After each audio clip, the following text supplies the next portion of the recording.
right. Call to order the meeting for April 10th, 2018. If everyone could please stand for the Pledge of Allegiance. I pledge allegiance to the flag of the United States of America and to the republic for which it stands, one nation, under God, indivisible, with liberty and justice for all. Excuse me. Okay, can I get a roll call, please? Larry Armstrong. Here. Sean Douglas. Michael Howry. Here. Michelle Hayes. Here. Gene Sensi. Here. And approval of the agenda. I'll move. Second. Questions or comments? Roll call? Larry Armstrong. Yes. Michael Howry. Yes. Michelle Hayes. Yes. Gene Sensi. Yes. Vote is 4-0. Okay, and could I get approval of the minutes for the meeting from March 20th of 2018? I'll move. A second. Questions or comments? Roll call?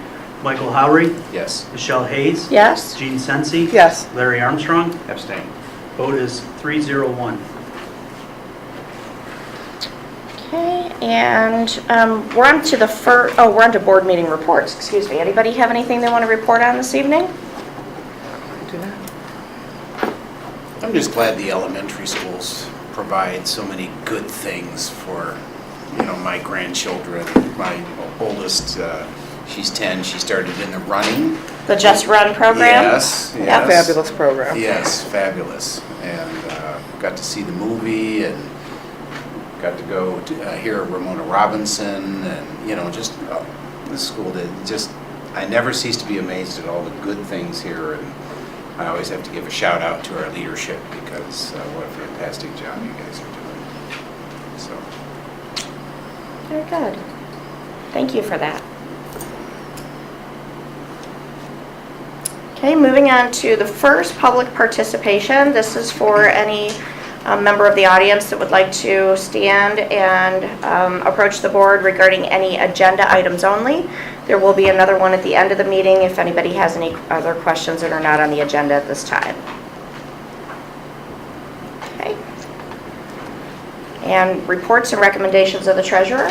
Thank you. I have a few items I'd like to talk about that aren't on the agenda. The first is the report for the agreed upon procedures for the year ending June 30th, 2016. As a school district, we're able to bill Medicaid for certain services provided to Medicaid eligible students. But because we receive these Medicaid funds, those billings are annually reviewed. It's not an audit, but it works a lot like an audit. In this case, it's called agreed upon procedures. So the report you have isn't an audit report, it's an agreed upon procedures report.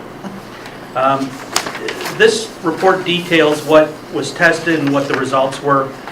They did find one small item one small item that occurred in one of the more than 50 areas that they tested.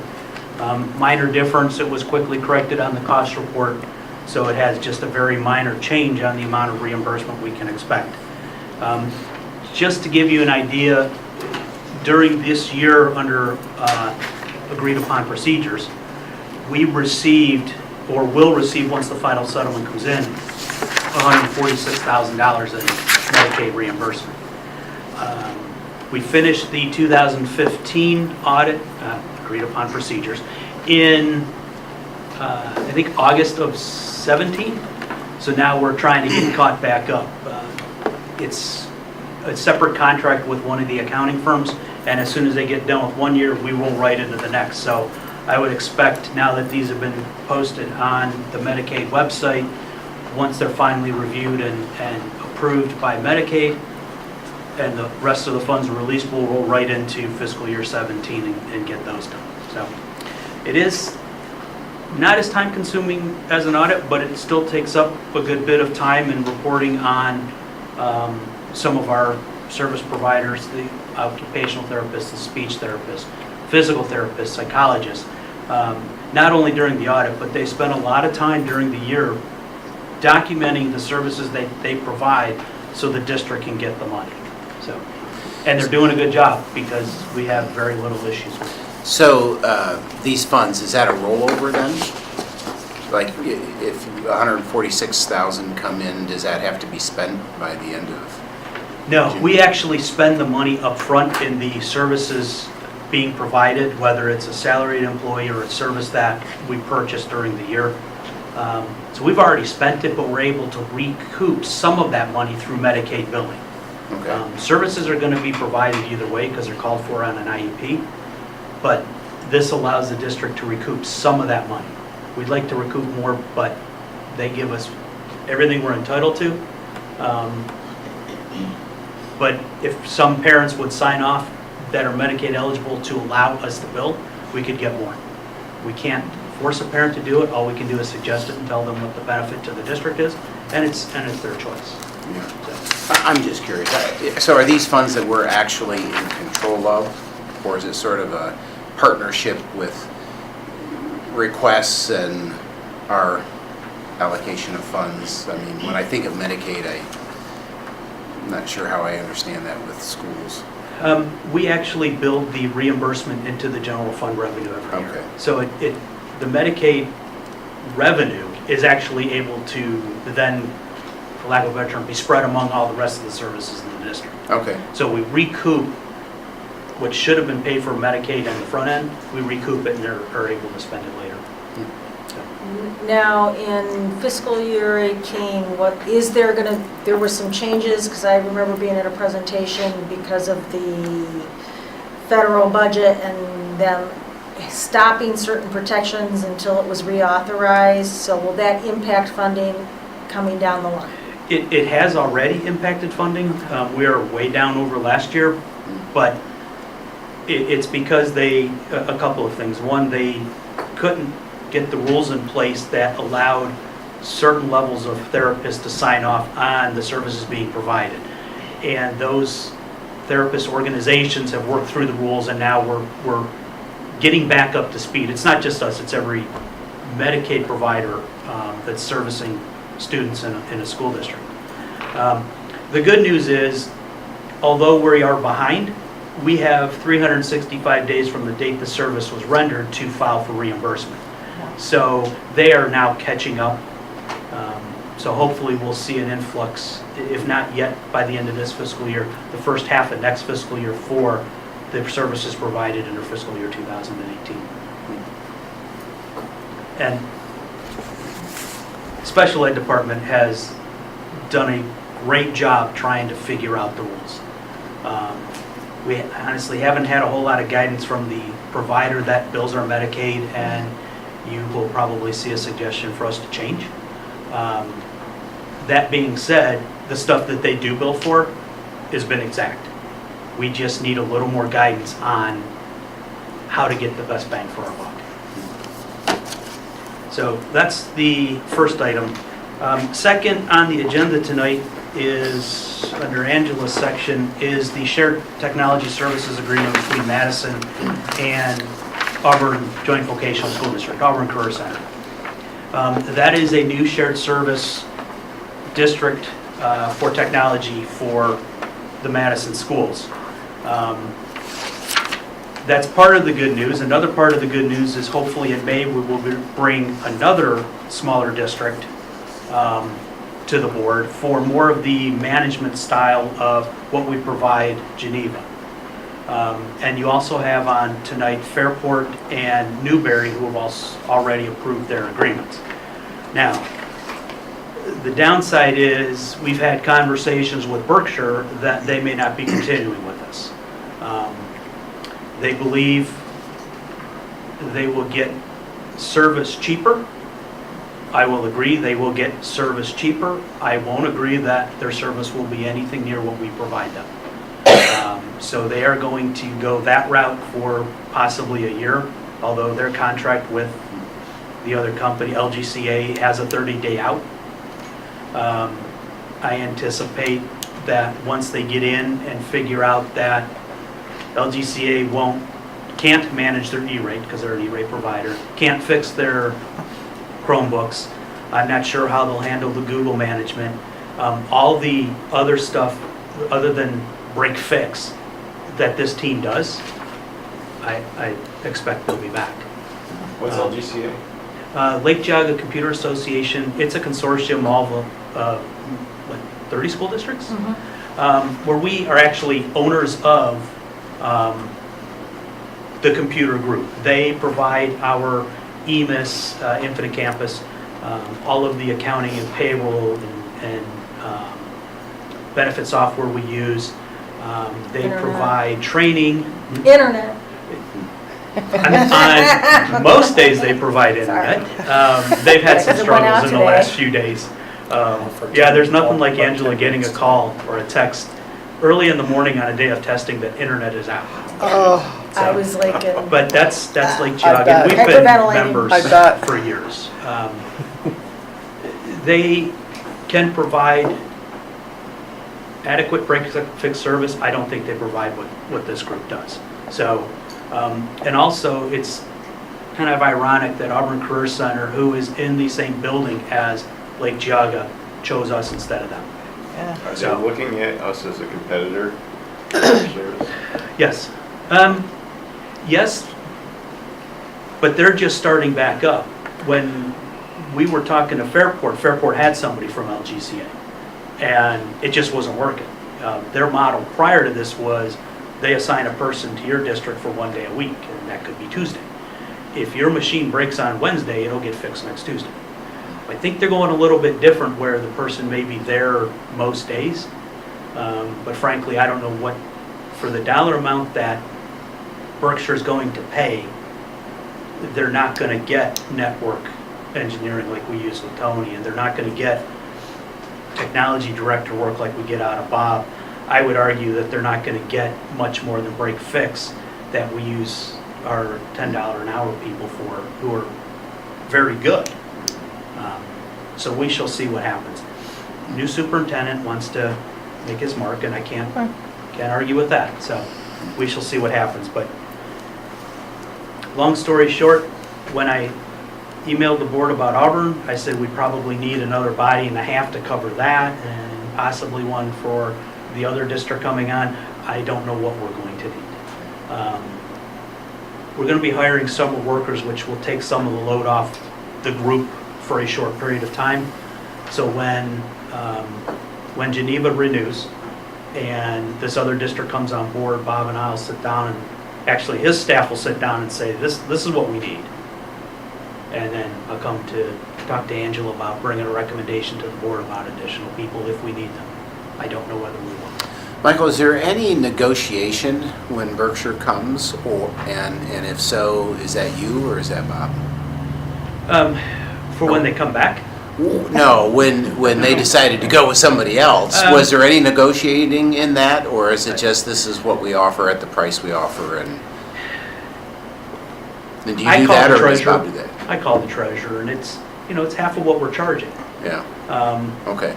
And she has concerns with what they're going to go through in a year. But there's really, it's the decision that's being made, and that's the way it is. Now, as far as negotiations when they come back, I already told her we'll take her back at the same price, plus 10%. So, yeah, so we'll see. So the Nice. only other renewing one we have hanging out is Geneva. I've had conversations with Eric Kujala. We'd have to wait and see what their levy's doing. I think they're keeping everything just status quo until their May election. So when they renew theirs, that'll come to the board also. Did you say it's May? They're on the Yeah, ballot? they're in May. Okay. Yeah, I think theirs is an income tax, right? I don't know that either. We shall They see. did the income tax. I don't know if they went with straight millage this time or not. Okay. Just a few other things. We sent out a request for quotes for the property, fleet, and liability insurance, something we do every year. They're due back to me in late May, and I'll bring my recommendation to the board shortly thereafter. I think we have an early meeting in June, and that's when I would like to have it approved. But once I get them back, I'll review them, make sure that they've met the specifications, and then I will send the board a memo on what my recommendation is. For the last 2 weeks, I've been working on catastrophic costs for special education. They are due to the state at the end of the month. The number right now is, that I'm requesting, is about $800,000, which, as you know, they systematically underfund that line item, so the amount of the reimbursement will probably be about $250,000. So right about where we've been, but I believe on the 66 students I was tracking, we spent $2.7 million.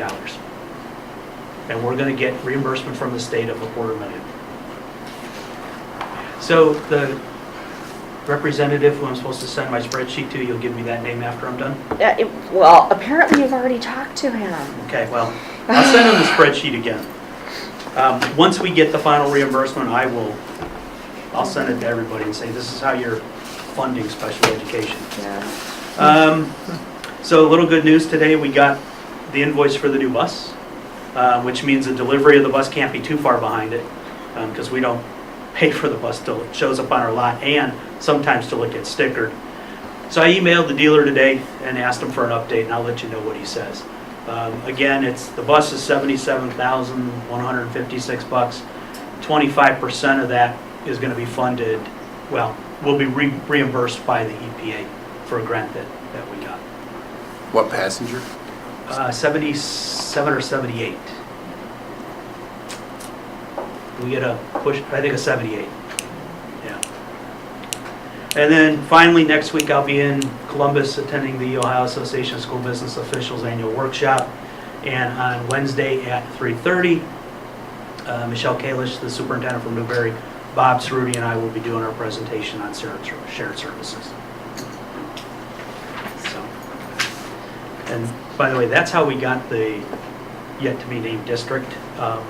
They saw our presentation down in Columbus, and Bob asked them what took them so long to contact us. They were really excited, and they said, well, in your presentation, you never said you were looking for more districts. And we had to tell her that when we present, they make sure that you say, I will not try and sell our products. So it took them a little while to contact us, but they are excited to be working with this group. So, any questions on any of that? Okay, I've only got one item on the agenda, so I probably shouldn't have taken so long.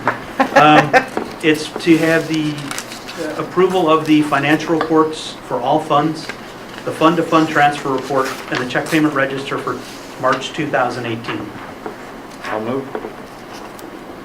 Second. Questions or comments? Roll call? Michelle Hayes, Yes. Gene Sensi, Yes. Larry Armstrong, Yes. Michael Howery. Yes. Vote is 4-0. That's all I have this evening. Thank you. Thank you. Mrs. Smith? All right. Well, the big one was this morning. Mike and I attended the Lake County Schools Council General Assembly meeting where the rates for our health insurance program for next year were approved. We're looking at about a 9% increase. I sort of explained it in in the newsletter on Friday. While the actuaries recommended a higher rate increase, we were able to look at some trends. We were able to look at our own budget, and basically we eliminated the wellness budget that we had been approving the last couple of years to bring the rate increase down 1%. We will be looking at the reserves to fund the rest of that. If there's a possibility to pool with another consortium on prescriptions, we're going to do that, which might get us some savings so that we won't have to take as much from the reserve. But you know, there's a lot of science and there's a lot of art that goes into determining those rates, and it's been a long several months, but we have the rates, and we now know. Everybody needs to know going forward what we have to plan for in our budget. Mike's done a great job at updating the consortium and keeping track of, as fiscal agent, where those funds are. And so the next step in this whole process is we are looking for a consultant again. The consultant that we had hired, that's probably where part of that process was, did not work out. And so we had to hire an actuarial firm to help us get to the rates. So we are now going out to RFP again, which means more meetings for me, Mike, in May, so that we can get another consultant hired. So that we can then do as a consortium strategic planning and looking at what are the trends in healthcare, because the last time we looked at any plan design was 10 years ago as a consortium, and so time's come to do some strategic goal setting and see what we need to do to keep that consortium healthy, so, you know, that we're able to provide quality benefits to our staff, but, you know, not have that become the cost of education, at the cost of education in the district, because healthcare costs have increased. Angela, what's 9% equate to dollar-wise? For us, it's about 330,000.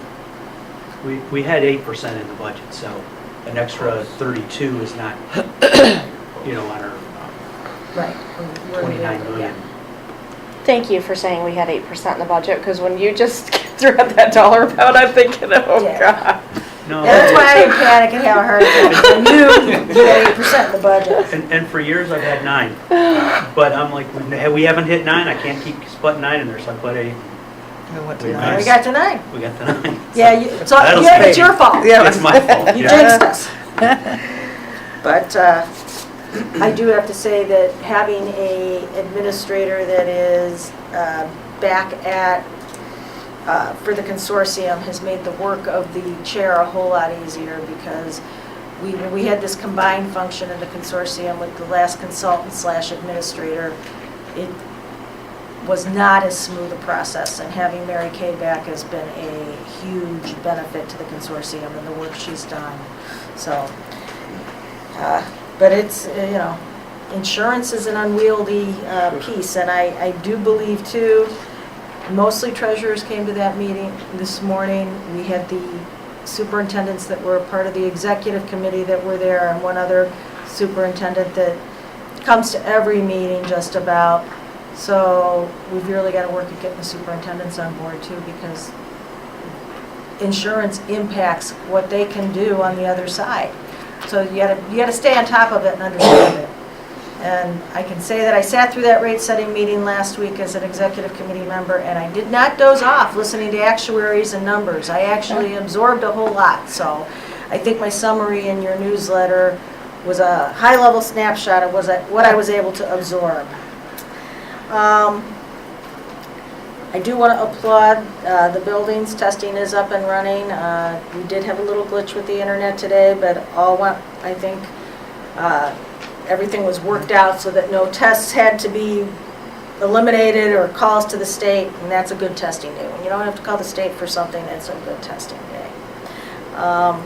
I covered a class today, so as one of the class coverages I award on opening day, and it just happened to be an English class, and so I had a great time covering 9th grade freshman English at the end of the day, and I have to say that it was probably the best end of the day class I have ever covered or taught in my entire 31 years in education. The kids were engaged, they participated, they weren't unruly or squirrely in any way, shape, or form. Well, of course, their superintendent was Yeah, teaching the doesn't class. mean What do you anything. expect?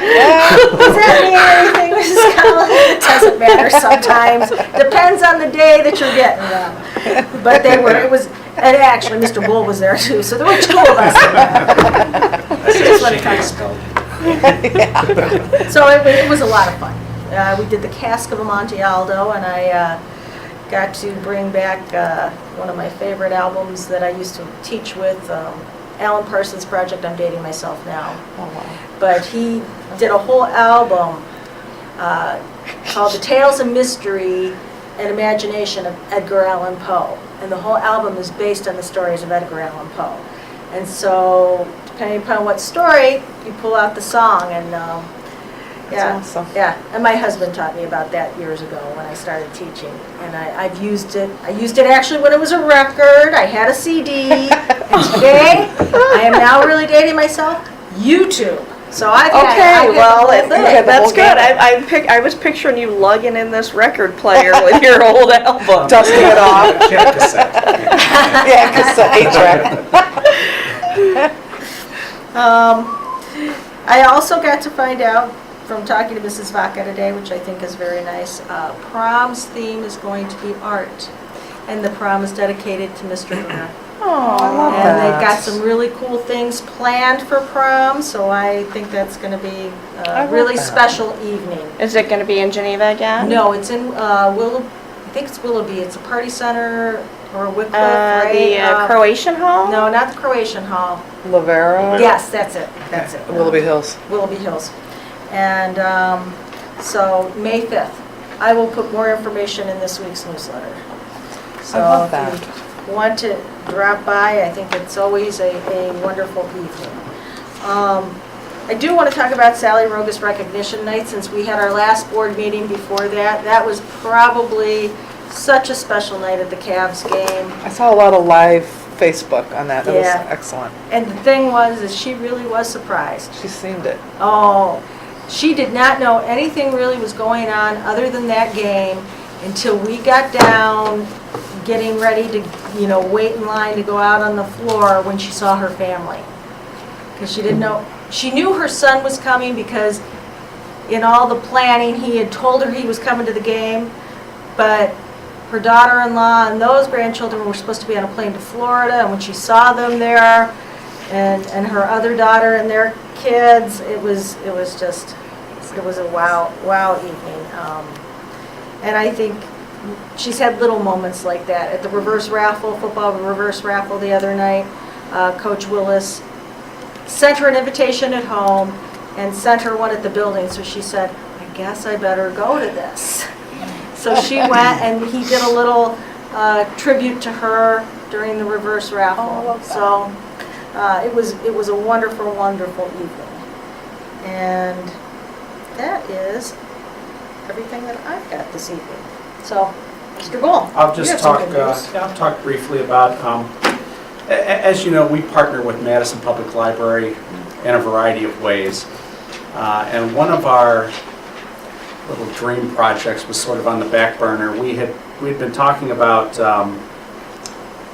participation in the summer reading program, and we tend to have more kids that go to South participate than kids that go to North. And there's a variety of reasons for that, but one of the thoughts we had was, how can we get the books to the kids in the summer? If we can't get the kids to the library, can we get the books to the kids? And this idea of a bookmobile has been bounced around, and mainly we were talking about ways to fund getting a bookmobile, so we were really not getting much traction on that. A bookmobile kind of dropped into their laps this week. One has been donated.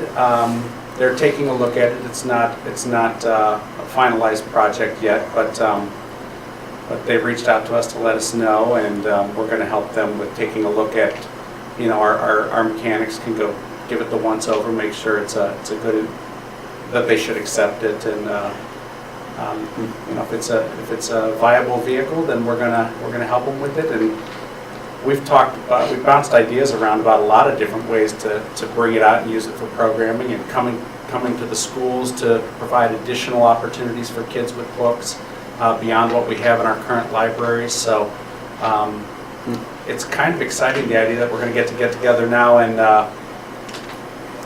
actually plan for some of this programming. So more information to come, but there's going to be some things happening with that over the next couple of weeks, and seeing what we have. Wonderful, wonderful. Now, I noticed when I was at South, I enrolled my 5-year-old granddaughter in it. I noticed that they're doing something for kids going into kindergarten this summer. Yeah, is it a and boot camp? I've Is never. that what they're calling That's it? A that's what they're kindergarten calling boot it. camp, yeah. I've never. Is that brand new? I haven't seen that offered before. I was excited about that, Yeah. and she's excited about that. I think the idea is to help both kids and parents who are new to the school process to kind of come in, get their kids into a structured environment. They're obviously not going to be able to teach all kindergarten skills in a short Sure, period of time, absolutely. but it's really just and it's supposed to be fun and introduce them to literacy, and they've reached out to us for some support with that and some ideas for it, and we've bounced ideas back and forth. So, I'm curious to see how it goes and excited for it as well. Yeah. Thank you. All right, recommendations of the superintendent. The first items on the agenda are under the personnel motion, and so we're asking you to accept the following resignations. To accept with regret the retirement resignation of Michael Smith, Madison High School English teacher, after 29 years of service to the district, effective June 1st, 2018.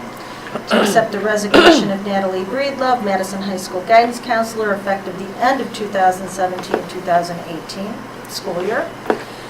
The board is entering into the following employment contracts to employ the persons for the positions at the rate, composition, and other terms and conditions of employment as listed below. Robert Cerruti, Director of Technology, effective August 1st, 2018 through July 31st, 2021. To employ Anthony Slepko, Assistant Director of Technology, effective August 1st, 2018 through July 31st, 2021. To employ Ashley Medwick, Technology Support Specialist, effective August 1st, 2018 through July 31st, 2021. To employ Andrew Grybos, Technology Support Specialist, effective August 1st, 2018 through July 31st, 2021. Following persons as casual day-to-day substitutes at the board-approved rate of compensation for the 2017-18 school year: Tacey Brown, Kim Bukovic, Katie Smith, and Heather Wisen. The following person is a latchkey substitute at the board-approved rate of compensation for the 17-18 school year: April Moore. To employ Mashonda Hissam under a long-term substitute teacher contract from March 19, 2018 through May 26, 2018 to perform the duties of Chris Sidewon. To employ Emily Rowe as a Madison Middle School building substitute at the rate of $100 per day, effective April 5th, 2018. The certificated persons listed in Appendix A as teachers under a one-year limited contract for the 2018 contract year. The certificated persons listed in Appendix B as teachers, each under a two-year limited contract for the 2018-19 contract year. The board is then authorizing annual salary notices to be sent to authorize and direct the treasurer to send the salary notice for the 2018-19 contract year by June 30th, 2018 to all certificated instructional personnel currently employed under a continuing contract as listed in Appendix C, and authorize and direct the treasurer to include the fiscal year 2019 appropriations sufficient amounts to meet the combined value of the annual salary notices. And the board then is approving the issuing of a continuing contract to the certified personnel who have met licensure, coursework, and service requirements for the effective 2018-19 contract year: Amber Selbar and Bert Savant. And then we're asking you to approve the following transfer: to transfer Allison White from a 3.5 education aide cafeteria at Madison Middle School to a 2-hour position at playground monitor at North Elementary School, effective April 9th, 2018. I'll move. I'll second. Questions or comments? I would just like to say that Allie White had bid on the playground monitor. She really wanted to be at North Elementary School. So she took a decrease in hours to go north. Roll call? Gene Sensi. Yes. Larry Armstrong. Yes. Michael Howry. Yes. Michelle Hayes. Yes. Vote is 4-0. Okay. And the next item on the agenda is to approve the technology personal services agreements between the Madison Local School District and the Newbury Local School District beginning July 1st, 2018. To approve the agreement for technology personnel services between the Madison Local School District and Fairport Harbor Exempted Village School District beginning July 1st, 2018. And to approve the technology personal services agreement between the Madison Local School District and the Auburn Vocational School District beginning April 1st, 2018. I'll move. I'll second. I'm definitely approving this, but I just had a quick question. It came to me about Auburn. Was LGCA servicing Auburn? Or who were they going with? No, they had their own personnel. They had actually 3 people and then had to RIF one because of Okay. financial difficulties, and then their higher level person left. Because Auburn is in business basically 16 hours a day, they have a break-fix person who's working second shift.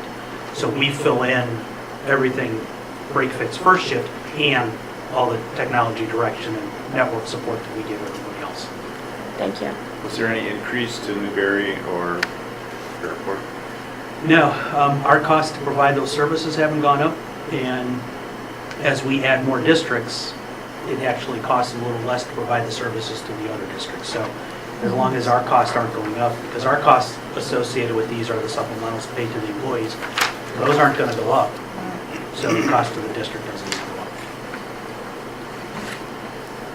up. Roll call?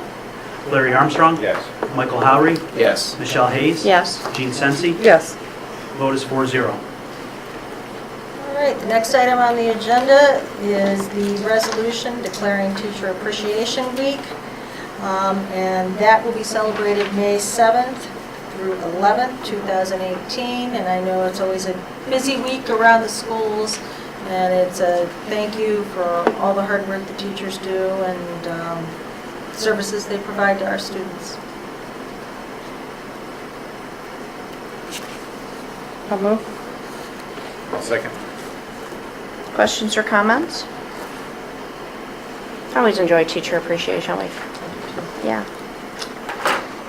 All right, roll call?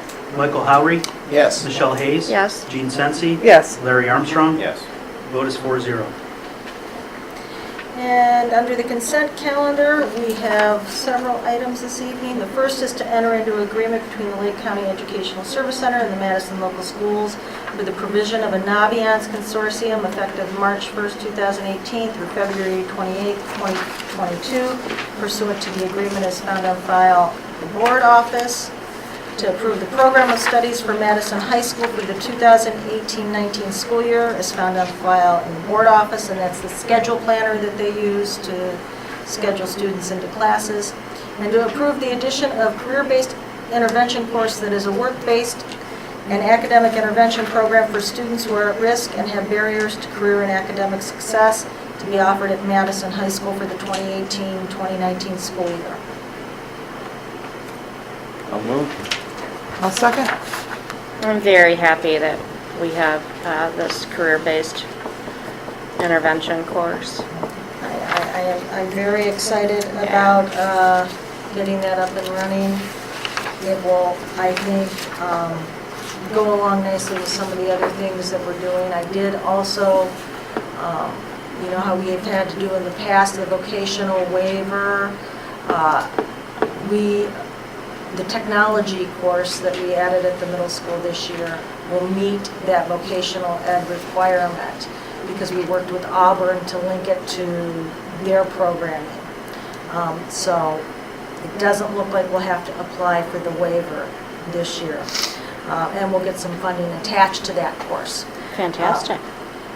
This piece with Naviance, that is a college and career readiness program that we're going to use in the middle school.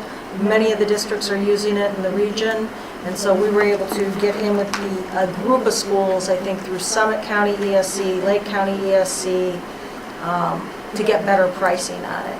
And this will allow kids to do some career exploration, career inventories, leadership inventories, sort of to help kids make some decisions about their future. So when you say we're going to use this in the middle school, is this all going to be online? It is an online program, and it's something that they can take with them because there's a resume component and all sorts of things that'll follow them through middle school, through high school. So it's an exciting program that I think also Dave attended yesterday a program through the NSUB National Clearinghouse, and it really tracks where kids go after high school, and really have digging, and it's too early to talk about the data yet because we're just starting to peel back some of the layers. But I think you looking at that data, getting kids to start really thinking about what it is they want to do in their future, some of the most troubled kids I've dealt with in the last couple months, when you ask them what they want to do, they just go, I don't know. Literally. And they have no idea if they want to work, if they want to go to school, no direction. So hopefully, using some of these tools will help. I looked over the program of studies for the high school today, and who puts that together? Mr. Fisher, Mrs. Beam. They did a very I nice job. review it. That's a lot of Yeah. information to put in that booklet. And is it available to all the students to get issued that? Yes, they all get Or issued schedule? that, and I will make sure I bring up one for the rest of the board members. It Yeah. I've it got lays some out in the my graduation office. requirements pretty nicely. Even as complicated as it sounds and is, It is complicated. condenses it really nice. I will have at the May board meeting exactly where we shake out, because in all honesty, I think we're still peeling back some of those layers, because they got the test results in February 26th. They've got kids that have to take tests, but the scores won't count, but it'll meet the requirement of the 18 points. These girls have lists after lists at the high school, the counselors. This is probably the most complicated graduation that we've, with all the changes, with the end of course exams, the different pathways, keeping track of it. It's, It would be nice at the end of the year to see, put all the kids in, how they met their requirement. I will have that data. I learned about Occam's razor when I was in school. Doesn't apply to the curriculum, huh? No. Okay, roll call? Michelle Hayes? Yes. Gene Sensi? Yes. Larry Armstrong? Yes. Michael Howery? Yes. Vote is 4-0. Okay, we're on to our second public participation. If any member of the audience would like to stand, state your name and address, and you would have 5 minutes to ask questions or, approach the board regarding any topic. Okay, if anybody's here as a class requirement, if after the meeting you can come up and have your agenda signed by anybody at the table. Okay. No takers on public participation? Doesn't look like it. Okay, do we have a need for executive session? No need for executive session. Okay, awesome. Can I get a motion for adjournment? So moved? Second? And roll call? Gene Sensi? Yes. Larry Armstrong? Yes. Michael Howery? Yes. Michelle Hayes? Yes. Vote is 4-0.